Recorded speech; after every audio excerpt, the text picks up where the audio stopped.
আসসালামু আলাইকুম এভরিওয়ান। তো আমি আমার বন্ধু কিফায়েত, তো আমরা আছি ক্যাম্পাসে, ঠিক আছে। তো বন্ধু কিসের খোঁজে ক্যাম্পাসে আছে আমি জানি না। আমাদের ক্লাস শেষ হচ্ছে 11টার দিকে। এখন বাজে কয়টা? 12টা শেষ হয়েছে ক্লাস। ক্লাস না, সরি তুমি মিথ্যা বলবে না, ওকে। ক্লাস শেষ হয়েছে 11টার দিকে, 11টাও বাজেনি, তার আগে শেষ হয়েছে। যাই হোক, 10:30, 10:45 এইরকম শেষ হয়েছে। তো ক্লাস শেষ, কিন্তু আমার বন্ধু এখনো ক্যাম্পাসে আসে। বন্ধুর জন্য শুধু আমি ক্যাম্পাসে আসি, যে একা একা কি করবে এর জন্য আর কি সঙ্গ দেওয়ার জন্য আসি। কিন্তু বন্ধু আমার কোনো কথা না শুনে এদিক ওদিক কি দেখে, মানে আমি এটা বুঝতে পারছি না গাইজ। আপনারা যদি এই বিষয়ে আপনাদের কোনো জানা তথ্য থাকে, আপনারা অবশ্যই কমেন্টে জানাবেন, ঠিক আছে। এখন অলমোস্ট বাজতেছে হচ্ছে 2টার কাছাকাছি।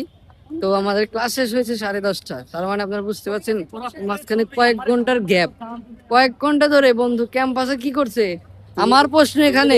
যাই হোক, এতক্ষণ ধরে তো আছি, ঠিক আছে। তো তুমি কি আমাকে কিছু খাওয়াবে এখন? ওই যে পাশের কেল্লা ক্যান্টিনের সামনে আসছি বন্ধু, তাহলে এখন কিছু খাওয়াবা?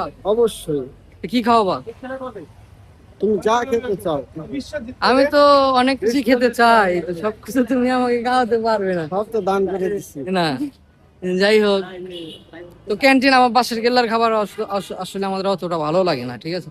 তো আমরা আমাদের প্রিয় মামা পাপ্পু মামা আছে, তো আমরা পাপ্পু মামার দোকানেই খাবো। তো তুমি কি খাওয়াতে চাচ্ছ? আচ্ছা, অন্তত পক্ষে একটা তো চা খাওয়াইতে পারো নাকি, নাকি সেটাও খাওয়াবা না? অবশ্যই।